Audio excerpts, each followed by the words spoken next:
नमस्कार, सप्ततारा न्यूजमध्ये आपले स्वागत आहे। न्यूज बुलेटिनमध्ये जाणून घेऊया आजच्या ठळक घडामोडी। सरदार शमशेर बहादर राजश्री खंडेराव बर्गे यांच्या गौरवशाली कामगिरी प्रीत्यर्थ किल्ले रायगडावर शौर्य अभिमान दिवस सोहळा।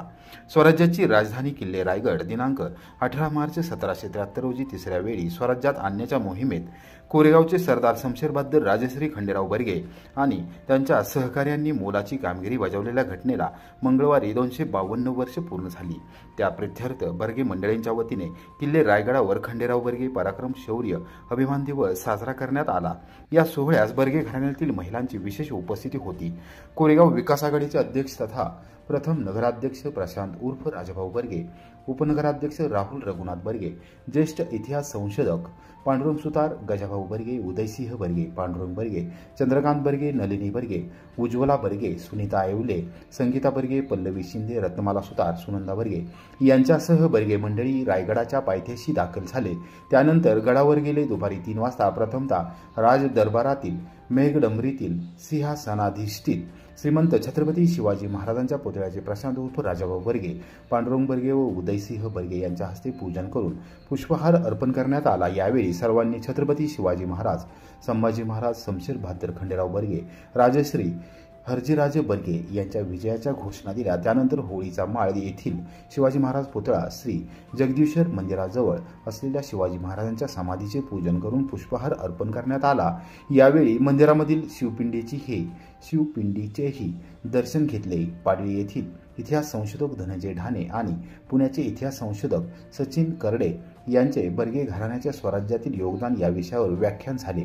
कोरेगाव बर्गे यांचा ज्वाज्वल्य इतिहास त्यांनी सर्वांसमोर आणला। प्रशांत उर्फ राजाभाऊ बर्गे म्हणाले, आज आम्ही सरदार शमशेर बहादर राजश्री खंडेराव बर्गे यांच्या शौर्याचे स्मरण करत आहोत। त्यांच्या शौर्याची परंपरा आपापल्या क्षेत्रात प्रत्यक्षात आणण्याची शपथ घेत आहे।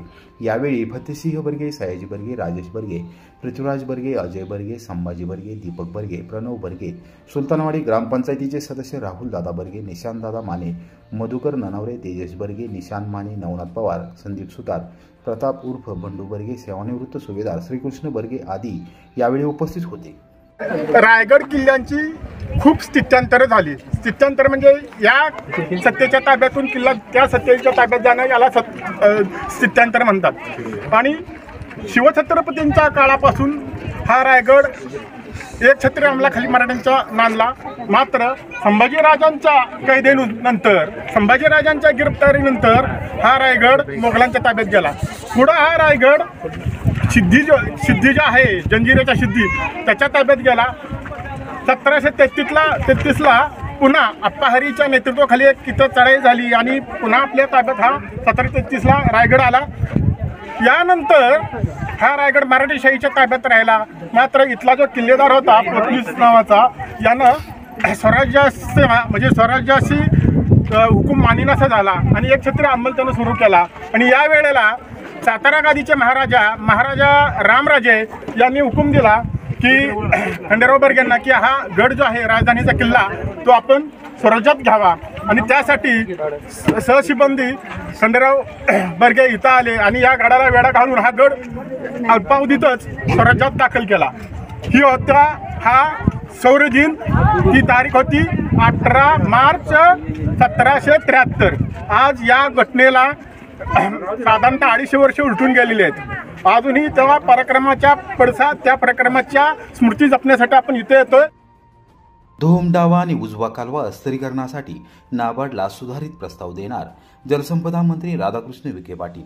आमदार शशिकांत शिंदे यांनी उपस्थित केला सवाल। सातारा जिल्ह्यातील बहुतांशी तालुक्यांसाठी वरदान ठरणाऱ्या धोम डावा आणि उजवा कालव्याच्या अस्थिरीकरणासाठी जास्त निधी लागणार असून या संदर्भात जलसंपदा विभागामार्फत नाबार्डला सुधारित प्रस्ताव दिला जाईल। या दोन्ही कालव्यांची देखभाल दुरुस्ती करण्यासाठी सरकार निश्चितपणे प्रयत्न करेल अशी ग्वाही जलसंपदा मंत्री राधाकृष्ण विखे पाटील यांनी दिली। अर्थसंकल्पीय अधिवेशनामध्ये मंगळवारी दुपारी 12:35 आमदार शशिकांत शिंदे यांनी धोम कालव्याच्या अस्थिरीकरणाचा विषय उपस्थित केला होता।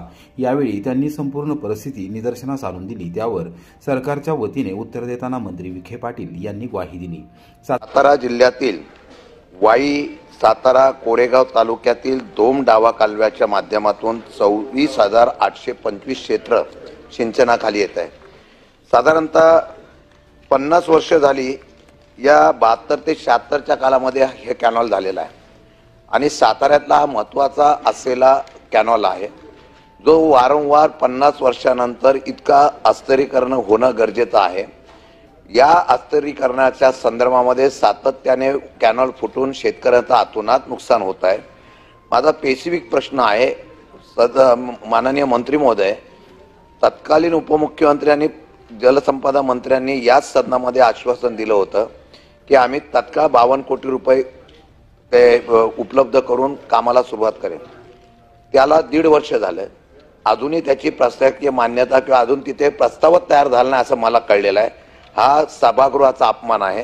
म्हणून माझा स्पेसिफिक प्रश्न आहे, साधारणतः पूर्णपणाने जर 550 कोटी रुपये या संपूर्ण अस्थिरीकरणाला लागणार आहे, जेणेकरून साधारणतः 750 क्युसेस हे पाणी वाचेल। 750 क्युसेस पाण्याची क्षमता आहे, पण 50 आता क्युसेस पाणी कमी प्रमाणात सोडतोय आपण।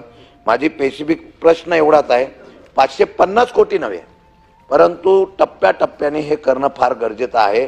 तर आपण निदान 100 कोटीच्या वरती या वर्षामध्ये आपण चालू महिना 2 महिन्यामध्ये आत्ताच्या अर्थसंकल्पात याची तरतूद करणार आहे का? एक।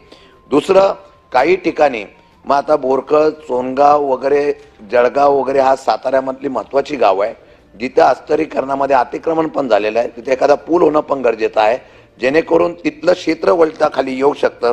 तर या संदर्भामध्ये आपण त्याच्या बाबतीमध्ये निर्णय घेणार का? उदय सन्मान्य सदस्य श्रीकांत शिंदे साहेबांनी सांगितलं मुद्दा बरोबर आहे। ही रक्कम तशी अपुरीच आहे, 500 कोटी रुपये लागणार आहेत। अशा अनेक कालवे आहेत अशा जुन्या सिस्टीमवर की ज्यांना तशा अस्थिरीकरणाची आवश्यकता आहे, त्याला निधी लागणार। म्हणून नाबार्डच्या अंतर्गत अन्य स्रोत उपलब्ध करून MIIPच्या अंतर्गत नाबार्डची आता निधी मिळतोय, तो अधिक वाढून मिळाला तर निश्चितपणे प्राथम्यानं आपण या योजनेला पैसे देऊ, कारण शेवटी सिंचन व्यवस्था पूर्णतः आता कोलॅप्स झालेली आहे, अशी स्थिती आहे। आणि त्यावेळेस सभापती महोदय त्यांची मागणी अतिशय रास्त आहे, निश्चितपणे कारवाई करू। आणि सभापती महोदय दुसरी त्यांनी मागणी या ठिकाणी सूचना केली आहे CDO बद्दल, म्हणजे मेकॅनिकल डिव्हिजन बद्दल, मेकॅनिकल डिव्हिजन निश्चित बरोबर आहे, हे जुने एक डिव्हिजन आहे, त्याच्यातले बरेच अवजार जुने झालेले आहेत, साहित्य जुने झालेले आहेत। आता नव्यानं आम्ही आता त्या ठिकाणी त्यांना सूचना दिलेल्या आहेत की ही प्रभावीपणे ही यंत्रणा कशी वापरता येईल, कारण आपली यंत्रणा आयडल झालेली आहे आपल्या असणारी मेकॅनिकल डिव्हिजनची, आणि आपण बाहेरून आउटसोर्स करून आता कामं करून घेतो, तो वाढीव खर्च शासनाला भोगावा लागतो। तर ह्या मेकॅनिकल डिव्हिजन अधिक प्रभावीपणे कार्यान्वित कशी होईल या संदर्भात सभापती महोदय सूचना दिलेल्या आहेत। सह्याद्री कारखाना निवडणूक 10 अपिलावरील सुनावणीत निवासराव थोरातांसह 9 जणांचे अर्ज वैध, मानसिंगराव जगदाळे यांचा अर्ज अवैध। सह्याद्री सहकारी साखर कारखाना निवडणुकीत 10 उमेदवारी अर्ज अवैध ठरवण्यात आलेले होते। त्यावर झालेल्या सुनावणीमध्ये प्रादेशिक साखर सहसंचालक निलिमा गायकवाड यांनी मंगळवारी दुपारी 2 वाजता निर्णय दिला। त्यामध्ये 9 अर्ज वैध ठरवण्यात आले असून मानसिंगराव जगदाळे यांचा एकमेव अर्ज अवैध ठरवण्यात आला आहे। सह्याद्री सहकारी साखर कारखान्याच्या संचालक मंडळ निवडणुकीसंदर्भात दाखल केलेल्या अर्जांपैकी 29 उमेदवारांचे अर्ज अवैध ठरवण्यात आले होते। त्यापैकी मानसिंगराव जगदाळे व निवास थोरात यांच्यासह 10 उमेदवारांच्या अपील अर्जावर गुरुवारी पुण्यात साखर आयुक्तालयात प्रादेशिक साखर संचालक निलिमा गायकवाड यांच्यासमोर सुनावणी पार पडली होती। युक्तिवादानंतर प्रादेशिक साखर सहसंचालकांनी निकाल राखून ठेवला होता। मंगळवारी सुनावणीचा निकाल देण्यात आला असून 10 अर्जांपैकी निवास थोरात यांच्यासह 9 जणांचे अर्ज वैध ठरवण्यात आले आहेत, तर मानसिंगराव जगदाळे यांचा एकमेव अर्ज अवैध ठरवण्यात आला। पुण्यात झालेल्या सुनावणीवेळी आम्ही वकिलामार्फत आमची बाजू मांडली। आम्हाला विश्वास होता की आमचे अर्ज वैध ठरवले जाणार आहेत। अधिकाऱ्यांनी आमच्या निर्णयाचा निकाल राखून ठेवला होता, तो आज जाहीर केला असून आमचे अर्ज वैध ठरवण्यात आल्याचा आनंद आहे, अशी प्रतिक्रिया काँग्रेसचे निवास थोरात यांनी दिली। जिल्हा परिषदेच्या प्राथमिक शाळांमधील शिक्षकांना निश्चितपणे दिलासा देणार मंत्री जयकुमार गोरे। मंत्रालयात महत्त्वपूर्ण बैठक। राज्यातील जिल्हा परिषदेच्या प्राथमिक शाळांमधील शिक्षकांच्या मागण्या न्याय आहेत, याबाबत यापूर्वी करण्यात आलेले कामकाज तपासून घेण्यात येईल आणि शिक्षकांना निश्चितपणे दिलासा दिला जाईल, अशी ग्वाही ग्रामविकास आणि पंचायत राज मंत्री जयकुमार गोरे यांनी दिली। मंत्रालयातील आपल्या दालनामध्ये मंत्री गोरे यांच्या अध्यक्षतेखाली जिल्हा परिषद प्राथमिक शाळांमधील शिक्षक, मुख्याध्यापक, केंद्रप्रमुख यांच्या राज्यस्तरावरील विविध मागण्यांवर बैठक मंगळवारी सकाळी 9 वाजता झाली। त्यावेळी मंत्री गोरे यांनी आश्वासन दिले। आमदार राहुल कुल, आमदार अभिमन्यू पवार, सत्यजित तांबे, सुरेश धस, संजय केळकर, निरंजन डावखरे, ग्रामविकास विभागाचे अप्पर मुख्य सचिव एकनाथ डवले यांच्यासह शिक्षक संघटनांचे प्रतिनिधी यावेळी उपस्थित होते. जिल्ह्यांतर्गत शिक्षक बदली प्रक्रियेमध्ये 53 वर्ष पूर्ण होण्याची तारीख 31 मे ऐवजी 30 जून ही तारीख ग्राह्य धरण्यात यावी व या बदली प्रक्रियेपूर्वी विस्तार अधिकारी, केंद्रप्रमुख व मुख्याध्यापक या सर्व पदांची पदोन्नती प्रक्रिया पूर्ण करण्यात यावी. दुर्धर व गंभीर आजार असणाऱ्या पाल्यांच्या शिक्षक पालकांना जिल्ह्यांतर्गत बदली प्रक्रियेमध्ये सर्वच एकचा लाभ देण्यात यावा. सन 2018 व सन 2022च्या अवघड क्षेत्राच्या यादीमध्ये समाविष्ट असलेले पण 18 जून 2024च्या शासन निर्णयामध्ये समाविष्ट असलेल्या शाळेतील शिक्षकांना जिल्ह्यांतर्गत बदली प्रक्रियेमध्ये सामावून घेण्यात यावे. आंतरजिल्हा बदलीने आलेल्या शिक्षकांची सेवा ज्येष्ठता पूर्वीच्या जिल्ह्याची धरावी. आंतरजिल्हा बदलीपूर्वी सर्व पदोन्नती प्रक्रिया पूर्ण करावी. त्याचबरोबर शिक्षण विस्तार अधिकारी, केंद्रप्रमुख, मुख्याध्यापक आणि पदवीधर पदोन्नतीसाठी विचार केला जावा. आंतरजिल्हा बदलीसाठी मागील वर्षाच्या सच मान्यतेनुसार रिक्त जागा कळवाव्यात. तसेच दिनांक 31 मे 2025 पर्यंतची निवृत्तीने सर्व रिक्त होणाऱ्या पदांचा यात समावेश करण्यात यावा. आंतरजिल्हा बदलीमध्ये पती-पत्नी एकत्रीकरण बदल्या कोणत्याही अटीशिवाय कराव्यात. रोस्टरचा विचार करू नये. आंतरजिल्हा आणि जिल्ह्यांतर्गत बदल्यांसाठी आपसी बदली प्रक्रिया राबवावी आदी मागण्या यावेळी करण्यात आल्या. प्रत्येक मागणी तपासून पाहिली जाईल. त्यानंतर त्याच्यावर सकारात्मक निर्णय घेण्यात येईल. कोणावरही अन्याय केला जाणार नाही अशी ग्वाही मंत्री गोरे यांनी दिली. लक्झरी बसमधून प्रवास करणाऱ्या वयोवृद्ध महिलेचे 3.5 लाख रुपयांचे दागिने अज्ञात चोरट्याने केले लंपास. कोरेगाव पोलीस ठाण्यात गुन्हा दाखल. मुंबई येथून कोरेगाव तालुक्यातील शेंदुर्जणे गावापर्यंत खाजगी लक्झरी बसने प्रवास करत असणाऱ्या पेठ किन्ही येथील वयोवृद्ध महिला शालन वसंत भोसले यांच्या पर्समधून अज्ञात चोरट्याने 3,52,000 रुपयांचे सोन्याचे दागिने लंपास केले आहेत. या प्रकरणी कोरेगाव पोलीस ठाण्यात मंगळवारी सायंकाळी 5 वाजता गुन्हा दाखल करण्यात आला आहे. याबाबत मिळालेली माहिती अशी की शालन भोसले या आपल्या नातवाच्या वाढदिवसासाठी मुंबई येथे गेल्या होत्या. त्यावेळेस घरून जाताना सोन्याचा राणीहार आणि नेकलेस पर्समध्ये घेऊन त्या गेल्या होत्या. कार्यक्रम उरकून त्या दिनांक 15 मार्च रोजी रात्री 9 वाजता मुंबई येथून खाजगी लक्झरी बसमधून निघाल्या होत्या. कोरेगाव तालुक्यातील शेंदुर्जणे येथे सकाळी 5:30 वाजता बसमधून त्या खाली उतरल्या. सकाळी 6:15 वाजता त्या पेठकिनी येथील घरी पोहोचल्यानंतर त्यांना सोन्याचे दागिने ठेवलेली पर्स आढळून आली नाही. त्यांनी घर परिसरात त्याचा शोध घेतला, मात्र ती मिळून आली नाही. खाजगी लक्झरी बसमधून प्रवास करत असताना अज्ञात चोरट्याने सोन्याचे दागिने असलेली पर्स, मोबाईल, हँडसेट, आधार कार्ड आणि मतदान ओळखपत्रासह एकूण 3,52,000 रुपयांचा ऐवज चोरून नेला आहे. या प्रकरणी कोरेगाव पोलीस ठाण्यात गुन्हा दाखल करण्यात आला आहे. पोलीस निरीक्षक घनश्याम बल्लाळ तपास करत आहेत.